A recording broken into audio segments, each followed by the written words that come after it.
নমস্কাৰ বন্ধু বান্ধৱীসকল, মোৰে চেনেলৰ অন্য এটা ভিডিঅ'লৈ আপোনালোকক স্বাগতম জনাইলোঁ। এয়া ফিল্ডলৈ আহিছোঁ ৰানিং কৰিম এতিয়া। ৰানিং কৰি আপোনালোকৰ বাবে ভিডিঅ'টো আগবঢ়াম। বাকী বহুতে কমেণ্ট কৰি আছিলে, মই তাৰ ওপৰত এটা আপডেট দিওঁ। আপোনালোকে নিশ্চয় গম পাইছে চাগৈ, আমাৰ ফিজিকেল টেষ্টটো বহুত দিন লাগিব, CM ছাৰে ক'লেই গম পোৱা মতে।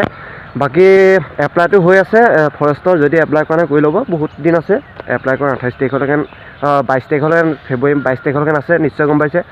আৰু 22 তাৰিখৰ পিছতো চাগে বঢ়াই দিব, সেই বঢ়াই দিলে আপোনালোকৰ এইখিনি থাকিব, 22 তাৰিখৰ আগতে কৰি ল'ব।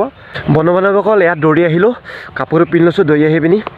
বাকী এইটো কথা আছিল, আপোনালোকে নিশ্চয় গম পাইছে, মোৰ লগৰজনে দৌৰি আছে। বহুতে সুধি আছিল ফৰেষ্টাৰ গ্ৰেড 1 বস্তুটো কি। মই আপোনালোকক জনাই দিম যে যিসকলে দিয়া নাই ফৰেষ্টাৰ গ্ৰেড 1, মই দিছিলোঁ যোৱাবাৰ। নিশ্চয় ফৰেষ্টৰ যেতিয়া ওলাইছিলে ফৰেষ্টাৰ গ্ৰেড 1, মই সেইবাৰ দিছিলোঁ। সেইবাৰ এই বস্তুটো এনেকুৱা ধৰণৰ, আপোনালোকৰ এই ফৰেষ্টাৰ গ্ৰেড 1টো SI লেভেলো হয়।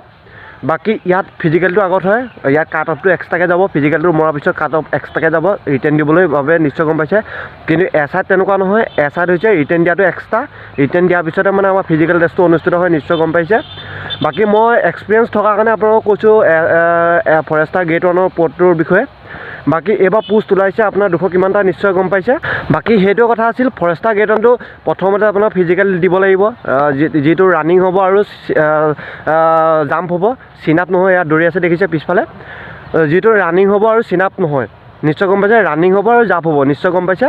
ফৰেষ্টাৰ গ্ৰেড 1টো যেতিয়া মানে ফৰেষ্টাৰ গ্ৰেড 1টো আপোনালোকে এক্সট্ৰাকৈ নহয়, ফিজিকেলটো ফৰেষ্টৰ যিটো পদ ওলাব, সেই পদটোৰ লগতে মানে ফৰেষ্টাৰ গ্ৰেড 1টোৰ আপোনাৰ ফিজিকেলটো অনুষ্ঠিত হ'ব। তাৰ এক্সট্ৰা যেনিবা আপোনাৰ কাট অফটো যাব, আৰু ফৰেষ্ট গাৰ্ড যিটো AFPF বা ইত্যাদিটো ওলাইছে, তাৰ এক্সট্ৰা কাট অফ যাব, নিশ্চয় গম পাইছে। আপোনালোকে বুজি পাইছে চাগৈ। বাকী কাট অফটো আপোনাৰ গ্ৰেজুৱেশ্যন লাগিব, আপোনালোকে ফৰেষ্টাৰ গ্ৰেড 1টো গ্ৰেজুৱেশ্যন লাগিব, সকলোৱে গম পায়। বাকী সেইটো কথা। তাত ফৰেষ্টাৰ গ্ৰেড 1টো কি হয়, অলপ কাট অফটো কম যাব। যিটো ফৰেষ্ট গাৰ্ড ওলাইছে বা আছাম পুলিচৰ যিটো ABUB পদ ওলাইছে বা ফায়াৰমেনৰ পদ ওলাইছে, তাতকৈ কমে যাব ফৰেষ্টাৰ গ্ৰেড 1টো, কাৰণ SI লেভেলৰ হেৰি হয় ন, যিসকল গ্ৰেজুৱেশ্যন পাছ কৰে তেওঁলোকেহে দিব পাৰে। বাকী এইটো কথা আছিল, প্ৰথম ফিজিকেল টেষ্ট দিলে, তাৰপৰা আপোনালোকৰ কাট অফ আহিব, কাট অফত যদি আপোনালোকৰ নাম আহে তেতিয়া আপোনালোকে ৰিটেন টেষ্ট দিব পাৰিব। ৰিটেন টেষ্টত আপোনালোকৰ যদি মিলে, কাট অফত আহি যায়, তেতিয়া আপোনালোকে ভাইভা দিবলৈ চান্স পাব, নিশ্চয় গম পাইছে। সেইটোৱে এক খবৰ, আপোনালোকৰ বহুতে ভাল খবৰ। মই যোৱাবাৰ দিছিলোঁ কাৰণে আপোনালোকক মই এক্সপিৰিয়েঞ্চটোৰ বিষয়ে ক'লোঁ।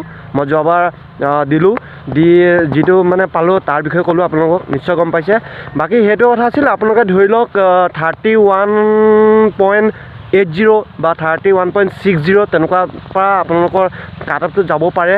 এইবাৰ নয়তো 32 যাব পাৰে। আপোনালোকে জাম্পটো মাৰিব, এক্সিলাম মাৰিব, তাৰপিছত ৰানিংটো 12 মান পাবলৈ চেষ্টা কৰিব, তেতিয়া আপোনালোকৰ নামটো আহিব। বাকী সেইটো খবৰ আছিল, নিশ্চয় গম পাইছে। দৌৰি আহি ঠাণ্ডা লাগিছে কাৰণে এইটো পিন্ধি লৈছোঁ, ইনাৰ জেকেটটো।